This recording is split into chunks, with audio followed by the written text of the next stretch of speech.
Hello, and thanks for joining us. My name is Christopher Glenn with Modern Steep Tea Company, based in beautiful Southern Oregon's Umpqua Valley. I'd like to also give a thanks to our friends at Blue Zones Umpqua for their help in bringing us together for this presentation. As we begin our discussion today, let's just give a brief overview of some of the topics we'll be covering. First, we'll be speaking about the origins of tea, or the Camellia sinensis plant, followed by a discussion on the major types of tea or categories of tea and how they differ from one another. We'll follow that by speaking a little bit about the nutritional aspects or the health aspect of drinking tea. Then we'll dive into a brief conversation about the difference between tea and tisanes. Tisanes being something that a lot of people aren't familiar with, at least the term that is. We'll then discuss different brewing methods, ways to brew the best quality tea. Then we'll do a quick visual comparison and we'll talk about the difference between different types of green tea. That alone could be a conversation in and of itself. And then we'll end the presentation by speaking a bit about how to taste tea like a professional. We hope you enjoyed today's presentation. Now, legend has it, and historical markers of various sorts speak of tea originating in China about some 5,000 years ago. So this is no newfangled product we're talking about today. The plant from which all true tea comes from is called Camellia sinensis. Now, there are many beverages that we drink like tea, but aren't really from the Camellia sinensis plant. We call those tisanes. We mentioned them earlier, and we'll certainly talk about what those look like a little bit later in the presentation. Now, the Camellia sinensis plant generally lives up to about 100 years of age, although there's at least one ancient tea forest in the Jing Mountains that has been dated to be around 1,200 years, and from which we are still producing tea. These are considered wild tea plants. They're not the little shrubs that you might see on the hillsides in a lot of the photographs of tea plantations, but rather these are large 30, 40, 50-foot tall trees that have to be climbed and physically maneuvered to harvest those leaves, but again, yielding some amazing, amazing nuanced flavors from these wild tea trees. Now, much like the grape that's used for making wine, much of the taste and desirability of teas stem from something we refer to as terroir. These are the environmental factors that influence taste. Now, much like a Pinot Noir from Burgundy may taste quite a bit different from a Pinot Noir that's produced here in Oregon or, let's say, New Zealand, the same accounts for tea grown in one continent or one hillside to another. The taste and nuances of those different environments will have a great impact on the taste and sometimes the quality of those teas. Now, the major environmental factor we're talking about first is soil. Soil conditions important. Tea does want a rather acidic soil type. Climate has plays another big part in the production of tea. Tea can grow in a number of different climates, in warm climates, and climates that shift between cold and warm seasonally. Overall, though, tea wants to be in a more temperate, even a tropical environment. Higher humidity is important. In fact, you'll see tea growing in places that are mountainous and tropical. Think about Vietnam and India and China and Sri Lanka and Japan, for instance, places that are well known and respected for their tea growing. Altitude plays a role in what tea tastes like ultimately and how well it grows, how fast it grows, different aspects of tea. A lot of times higher elevation will bring bigger aromas and maybe more floral flavors in some aspects. And then lastly, latitude plays a role in how much tea can be harvested in a year. For instance, the closer we are to the equator, the warmer it generally is throughout the year with less seasonal change. It's hot quite a bit of the year. You're not going to get a lot of seasonal change. You're not going to go into a period of dormancy in areas that are closer to the equator. You might yield more production in those locations. For instance, you may yield 4 or 5 harvests over the course of a year. Moving away from the equator to places that have a cold season, the plant is allowed to go into a period of dormancy. The plant has less opportunity to grow throughout the year as it goes into that dormant period in the winter months. Therefore, you're limiting harvests to 2, probably 3 harvests per season or per year. Now that we know a little bit about how and where tea grows and some of the environmental factors that are important in tea growing, let's talk a little bit about the major types or categories of tea. One of the most critical steps in making tea utilizes a natural process that we call oxidation. We'll speak a lot about that term. Oxidation is largely what separates green teas from black teas. As no conversation about tea types or categories is complete without some discussion on the word oxidation. Let's dive into that just a little bit further. Oxidation, what is it? Simply put, it's an element of the environment. It's something that's happening to me, something that happens to all of life at some level as our cells become ultimately damaged by elements in the environment. In this particular case, we're talking about oxygen. It's what's causing this banana here, as I scratch the surface, to ultimately turn brown. Just a couple of minutes before I started the presentation, I just took a dime and scratched gently the word tea. And over time, minutes later, you start to see that emerge in brown. What's happening is oxidation. Now, looking at tea, the greatest thing separating a green tea from a black tea is the amount of oxidation that's been allowed to happen to that agricultural product. Starting with green tea for just a minute, we don't want it to oxidize. We want to retain that green state. That's that fresh, grassy, hay-like quality that we often associate with green tea. It's that color that we're looking for as well. Now, once picked, there's a very short window of opportunity for us to maintain that green status. So in order to maintain or suspend the greenness of that leaf, we have to apply heat. Heat's going to significantly slow down the oxidative process, in a sense suspending it in that green state for just enough time for us to do other things we need to do to it as we develop it into the tea that will ultimately end up in our cup.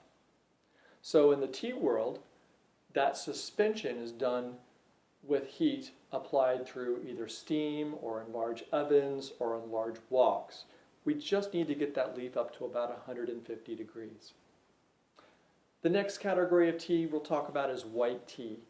Those teas are largely left in their natural state. There's not a lot of other processing that goes on with those leaves once they're picked, but they are allowed to oxidize to a point of about somewhere in the range of 8 to 15%. Oolong is an interesting category in the tea world. It's one of our widest spectrum of oxidation levels in the tea world. So I'll show you a couple of examples of a lightly oxidized tea. This is our tea Kuan Yin. This is a greener style oolong. Then you go over here to our Wu Yi Rock, which is a darker style oolong. Again, the range of oxidation between these two is about 25% to closer to 60 or 70% in this one. The level of oxidation will definitely be visually present, and you will also start to notice different taste associated with different oxidation levels. Black teas are considered fully oxidized teas. Now, the range in oxidation for black teas ranges somewhere between 80 to 100%. Now, the tea master who's got years of experience and education knows what 100% looks like in terms of oxidation, because anything past that, we're starting to talk about things like compost. Great for our garden, not so much for our cup. So the tea master, with his expertise, knows when precisely to apply heat to those leaves to suspend it at that level or state of oxidation so that they can further the processing of making that into a tea to be consumed. Pu'er is a different category of tea, deserving of its own entire presentation. Pu'er teas are made almost exclusively in either Taiwan or China. They're not as well known in the United States, but it's unfortunate because there's so many qualities from a nutritional standpoint and so many things to enjoy from a taste standpoint. Now, there are two major categories of pu'er teas: sheng, or raw style, or shu style, sometimes referred to as cooked.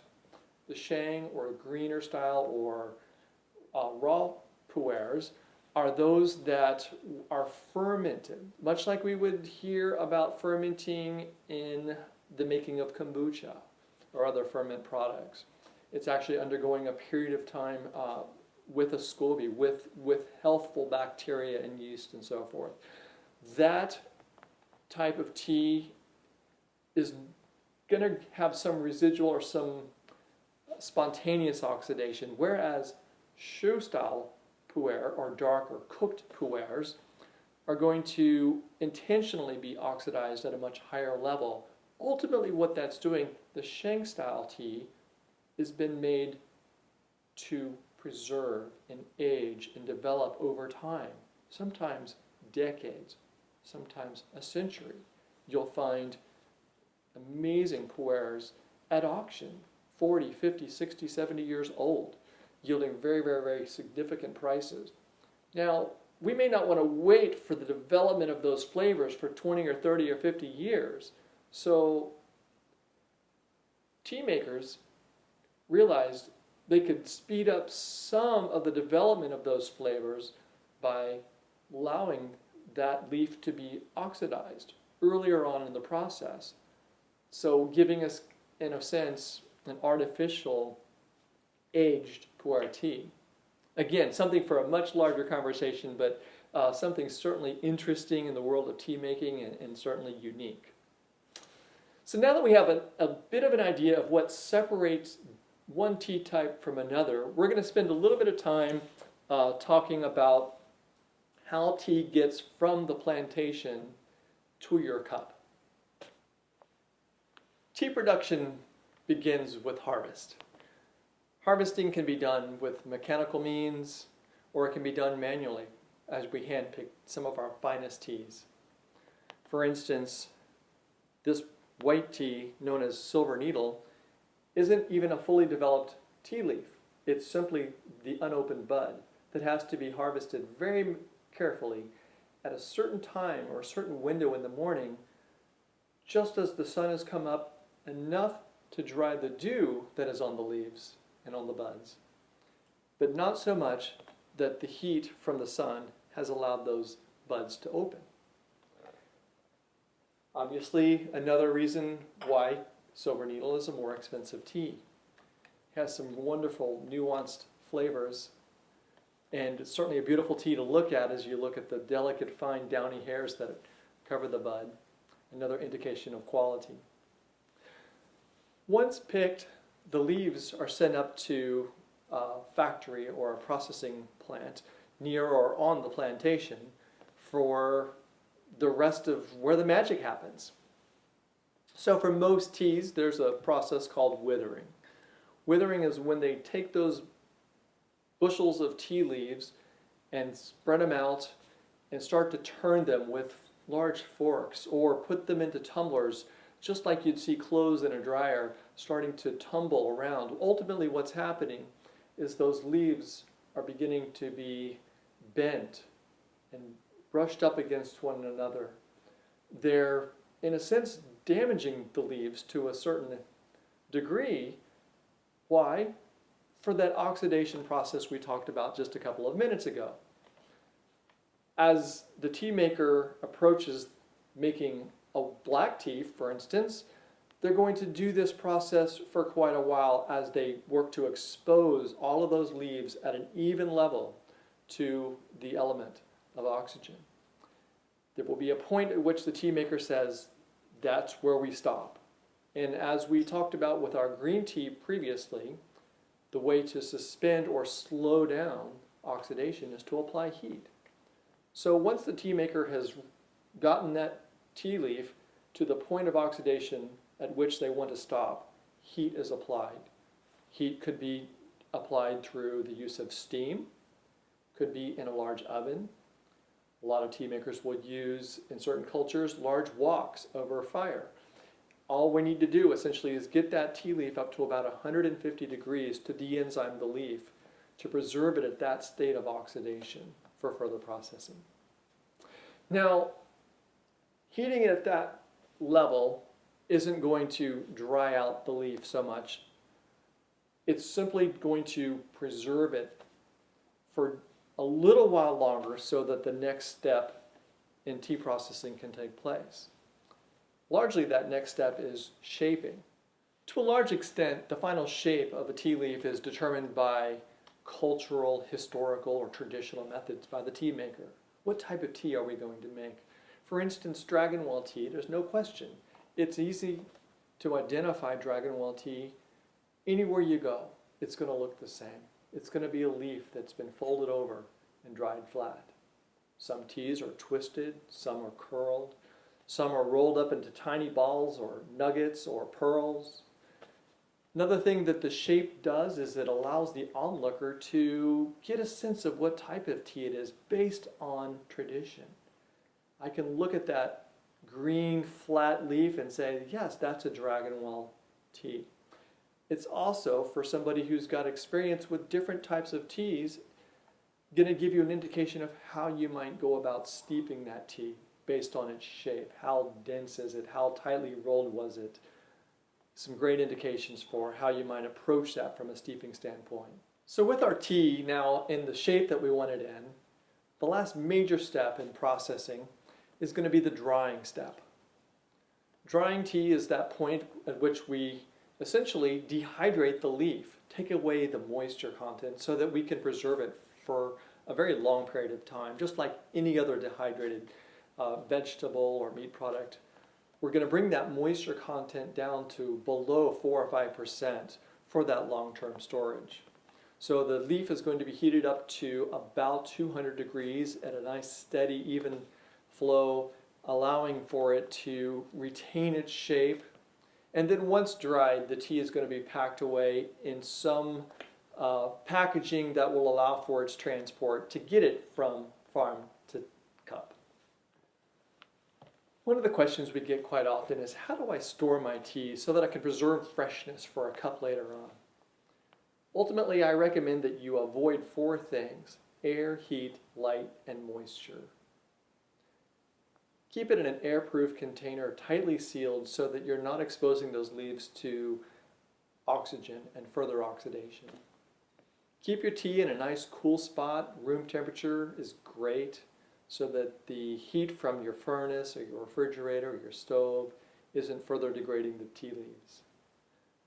UV light plays a big role in breaking things down, and it certainly will have an effect in fading the tea in color and in taste. So storing it in a dark location is really ideal.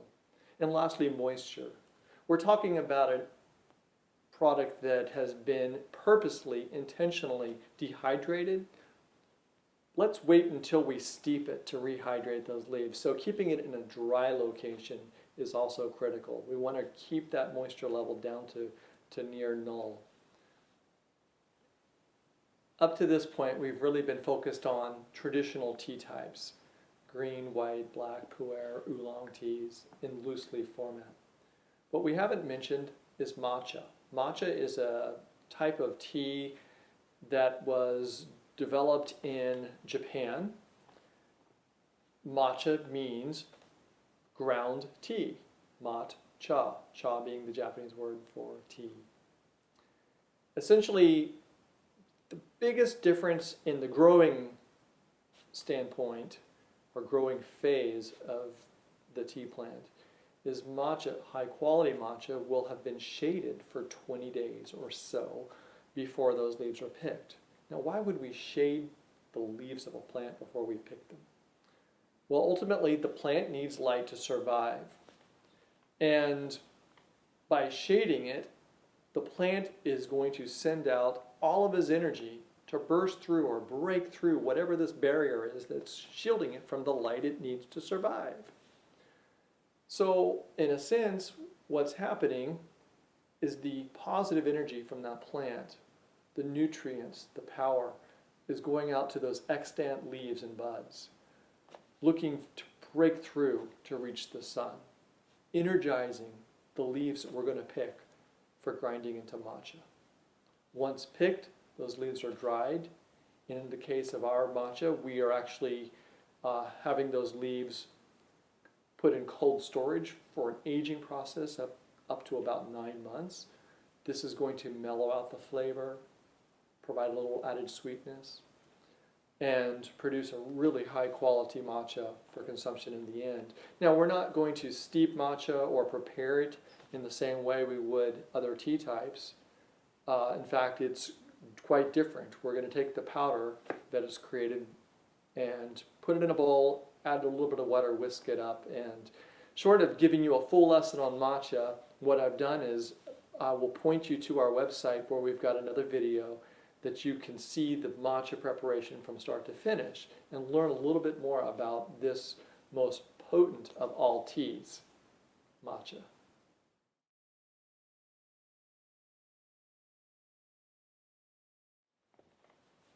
Speaking of nutritional properties of tea, that leads right into our next subject, and that is the health benefits or the major properties of tea that make it such a special part of our lives.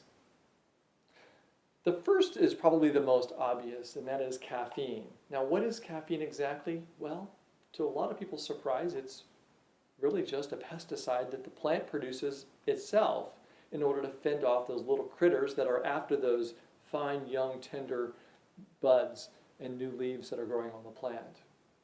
Now, you'll find variability in caffeine on the tea plant itself because the plant really needs to focus its energies on preserving the young, most tender new growth of the plant rather than those more hardened leaves that are lower on the branch.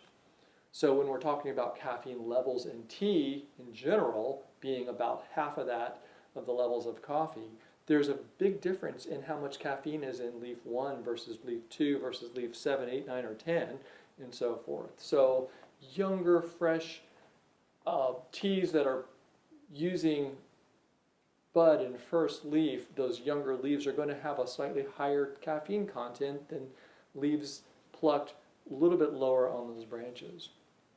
Another thing affecting the amount of caffeine that results in your cup is the way it's steeped. So the longer you steep and the higher the temperature of water that you're using during the steeping process will determine how much caffeine is extracted into the cup. So shorter steeps at lower temperatures, for instance, most of your green teas are going to steep at a lower temperature, as we'll discuss in a few minutes.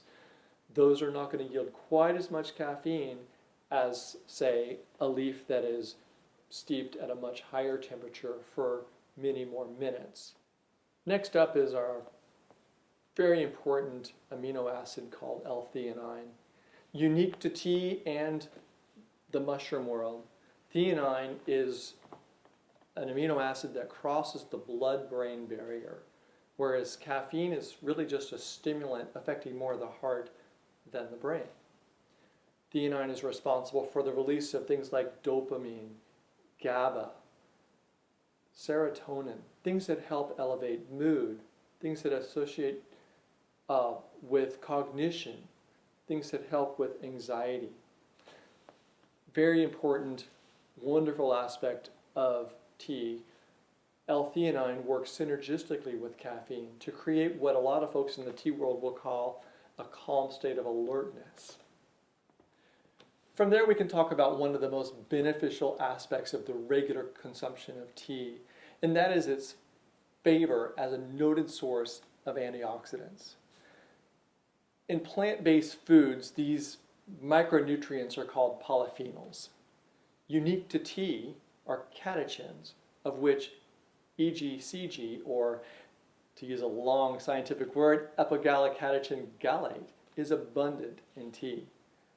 Of course, this is an area that's deserving of its own entire presentation, so we'll leave it at that, but there's plenty of opportunity for research on your own after the presentation on these properties. But in short, flavonoids or phytonutrients found in tea offer an abundance of benefits due to things like their anti-inflammatory properties, their work as an antibacterial or antiviral, antifungal, and other antioxidants.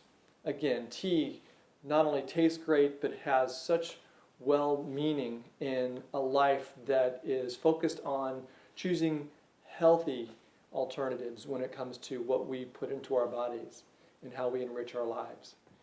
And because it's such an important part of our conversation around tea and health, I've posted a link from a source that talks a little bit more about the role of flavonoids on human health from Oregon State University.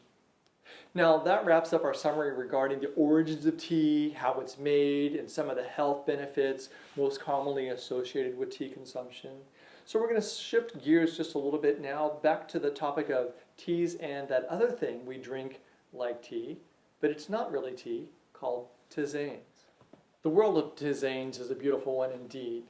From the aesthetic beauty of the flowers to the wonderful taste they provide and to the myriad functions they offer to the human body. Tisanes, those things we drink like tea but do not come from the Camellia sinensis or the tea plant. They include a number of widely available products such as rooibos from South Africa, super nutrient rich, high in minerals, great hydration, great for so many aspects in day-to-day health, widely available, often used in blends with other herbs and flowers and teas even, something that does not contain caffeine on its own. Now, another tisane that does contain caffeine is yerba mate. Yerba mates are grown largely in South America and have some wonderful nutritional properties of their own. Going to tisanes that do not have caffeine, that are very prolific and have so much to offer from a nutritional and functional standpoint. Tulsi, holy basil. This is a plant so revered in India and used in medicinal and Ayurvedic practices that the names of the individual cultivars in Tulsi are named after deity. Wonderful part of the mint family. It is a vibrant, highly refreshing, replenishing, reinvigorating herb, no caffeine. Then from there we have a wide world of herbs that are often used, and herbs and flowers that are often used to make wonderful, relaxing, enjoyable, tasty cups of tea. Chamomile, rose petals, licorice root, fennel, peppermint leaf, ginger root, hibiscus petals. The list goes on and on and on. We use many of these different herbs and flowers in our blended teas that you'll find on our menu. We can blend them with both traditional tea leaves, or we can blend them with other tisanes. There's a whole wide world of opportunity in the world of tisanes. But we're going to go back to our subject of the day, and that's tea. As we move on to talking about how you can best achieve the most wonderful cup you've ever experienced with just a few simple techniques as we talk about brewing methods. The topic or subject matter of brewing methods is a very important one to me because I want people to enjoy their tea experience. I have a vested interest in tea, and what saddens me more than anything is when I hear someone say something to the effect of, I really hate green tea, it's just so bitter and I just can't stand it. And then I think to myself, bitter? You clearly haven't tried very much good green tea. Or you have tried green tea that may have been fantastic, but got ruined in the steeping process or the preparation process. But we're here to give you tips and tricks so that that does not happen to you. The tea brewing process isn't complicated, nor does it need to be. You don't need to run out and spend a ton of money on equipment to make great tea. You can do it with things that you may already have at home. So the first critical part of making tea is your supply. You want to make sure, A, you have a great tea to begin with. But beyond that, what's the most critical thing to making great tea? It's the water source that you use. You don't want your tea coming out tasting like a swimming pool because it's got so much chlorine in it. What you want to do is use cool, filtered water, freshly drawn. That is the basis of great tea. Then you need something to steep the leaf in. There are a number of products available for steeping your tea leaves. I've got one example here. This is just a nice stainless steel infuser basket. It's got very fine holes and it's got a very large container or opening in which to put your tea leaves.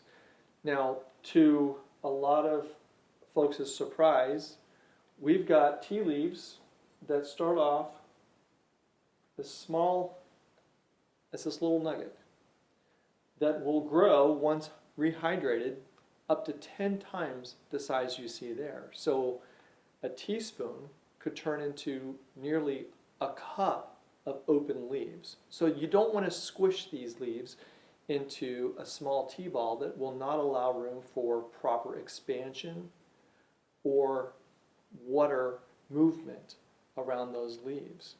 Another utensil I like to use for tea brewing is a tea press or a coffee press. Quite simple to use and easy. Put the tea leaves in, add the desired amount of water, let it steep, then push the plunger down, pour, and enjoy my tea. Now, one caveat that I will put out there about using this style of brewing method is as long as those leaves are sitting in any pool of water, they're going to continue to steep. Therefore, you could get bitterness or astringency in the final product that is not so delightful to your what should be a wonderful tea experience coming up. So I consider it a one and done. Brew as much at a time as you can drink at a time. Pour all the water out and enjoy your tea. There are certainly other devices on the market for brewing tea. You just need to find the one that suits your style and your lifestyle the best. Now that you have your utensils picked out, you've got great water source for brewing your tea, it's time to look at what type of tea it is that you want to brew. There's a wide range of brewing recommendations for different styles of tea.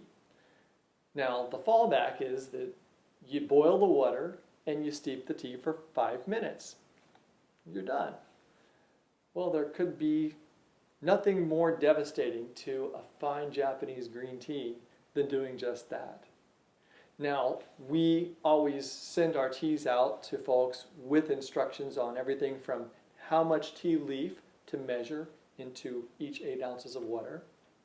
We also talk about the temperature and the time needed to steep that tea properly to yield the best possible taste. Now, give and take, each person has their own unique tastes, and so what we're giving you is a recommendation. So for instance, I have some deep steamed Japanese green teas that require no more than 160 degree water, knowing that boiling is a clear 52 degrees higher than that, and steeping this tea for only 30 seconds. Now, on the other end of the spectrum, I have a big, bold, highly fully oxidized black tea that can withstand 210 degrees water in a steep time of 3 or 4 or 5 minutes and be just fine. And then there's everything in between. So we want you to take close attention to the type of tea that it is you're going to brew. Is it a highly oxidized tea? Is it not oxidized? Is it somewhere in the middle? What is the shape of the leaf? Is it densely rolled? Is it big and open or twisted? What color is it? Those things play a role into how you're going to approach temperature of the water and how long it sits in the bath. We do have, for sake of convenience, a chart on our website that talks about general recommendations for different types of tea and how long to steep them. Herbal teas, typically those tisanes that we talked about previously, most of those can withstand a higher temperature of water.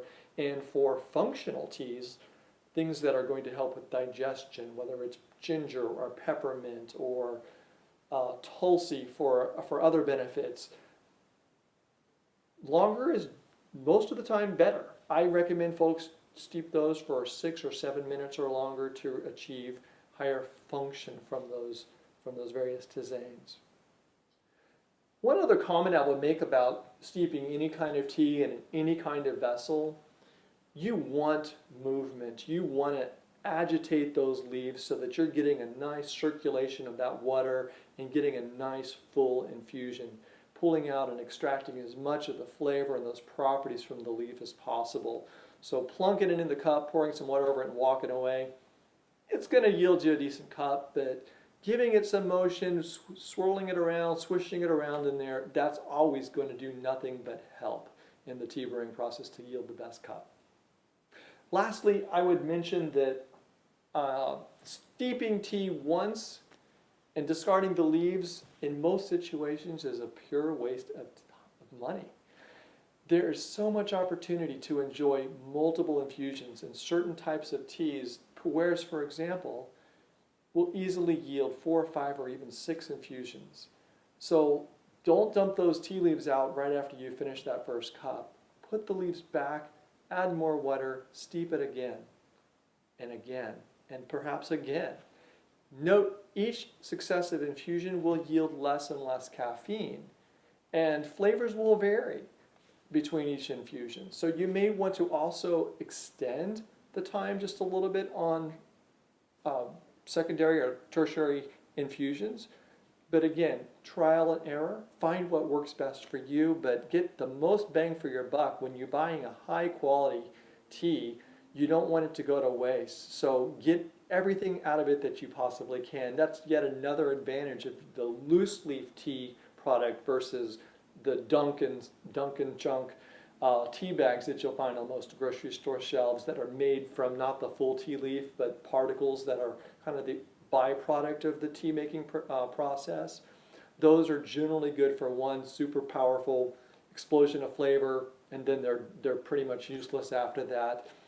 So take advantage of the opportunity you have when buying loose leaf teas to get so much more mileage out of that for your tea dollar.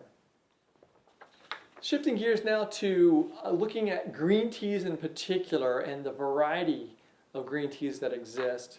I want to take just a minute to revisit a comment I made earlier. People that mentioned that they don't like green tea. Well, what kind of green tea was it that you tried that was so bad? And how was it steeped? Were you utilizing the correct methods? Were you utilizing boiling water or something much more akin to a green tea?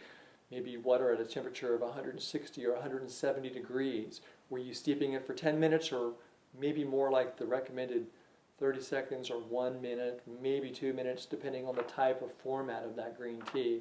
So for a few minutes, indulge me as we take a look at just a small number of green teas from our own menu that are pure leaf green teas, nothing added, no floral, no rose petals, no herbs, nothing else added. These are just pure green teas from different places.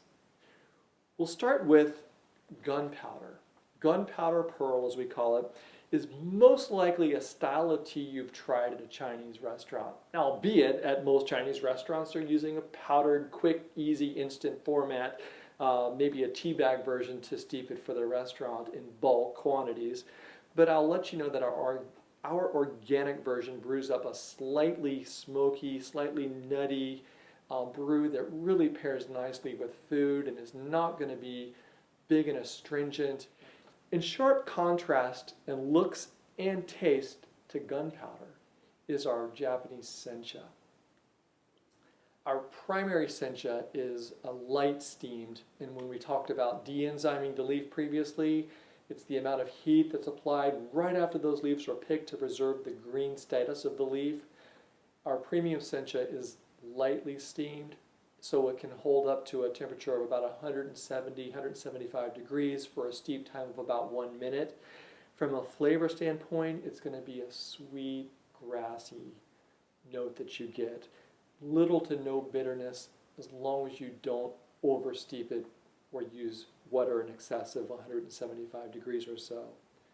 We also offer a deep steamed sencha. So instead of just a 20 or 30 second blast of steam to de-enzyme the leaf, our deep steamed sencha was steamed for upwards of 1 minute and 20 seconds right after it was picked.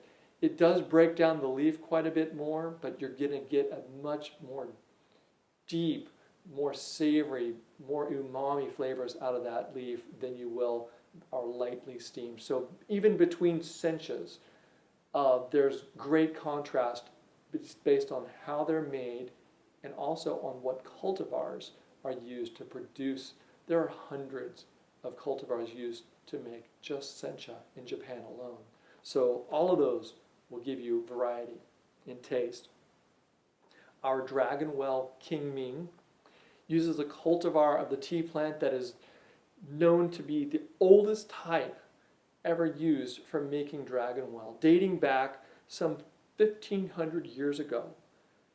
It's picked very early in the spring harvest period, yields a creamy mouthfeel with lingering sweet and just slightly nutty finish. A wonderful, refined tea. Looking next to our Mao Fang tea, it's grown at an elevation of 2,000 feet in a very mineral-rich soil on a property lush with streams and beautiful, beautiful hillside. Picked very early in the season, it offers a gentle, fruity, floral aroma that is anything but astringent in taste. It's perhaps our most fragrant, sweet, and delightful pure leaf green teas. Next we have our Maojian tea, or Hairy Peak as it's often called.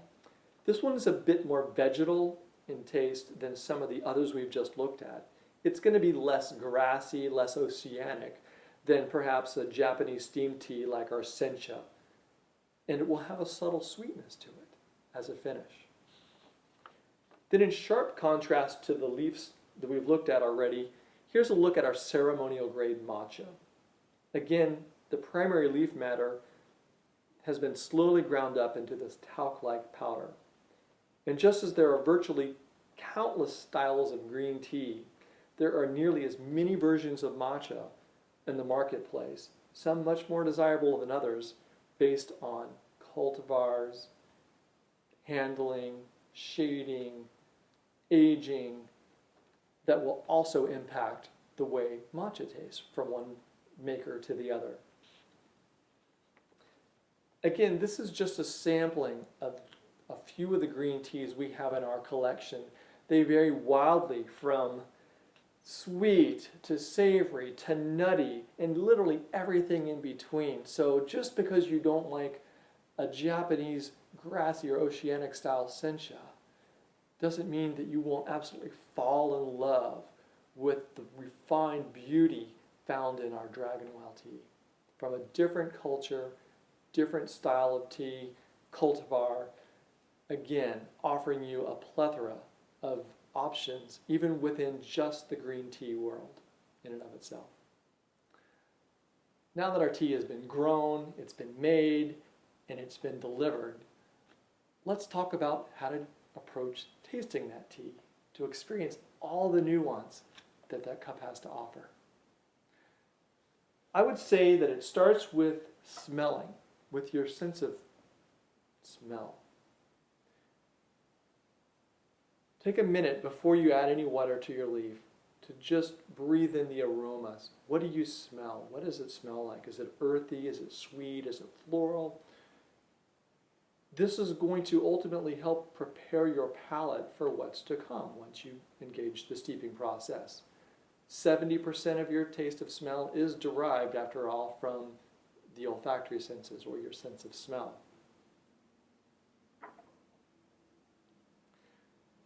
So once brewed, it's an opportunity for you to smell the brewed tea leaf.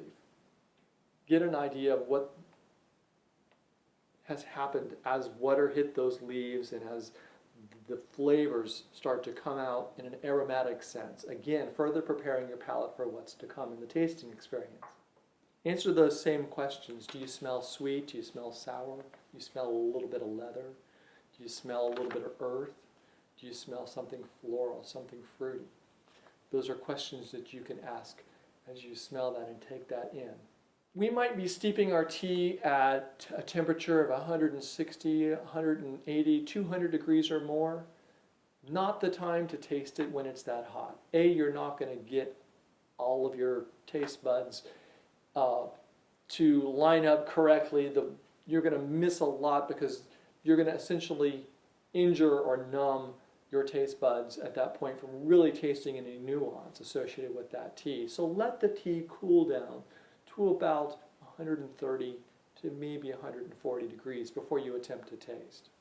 Now, a professional taster would leave it in the cup and literally just take a tablespoon and bring up a tablespoon of the liquid and slurp it in just like that. It sounds a little bit rude and a little bit awkward, but as you're bringing in that first sip or two of tea, do slurp with purpose.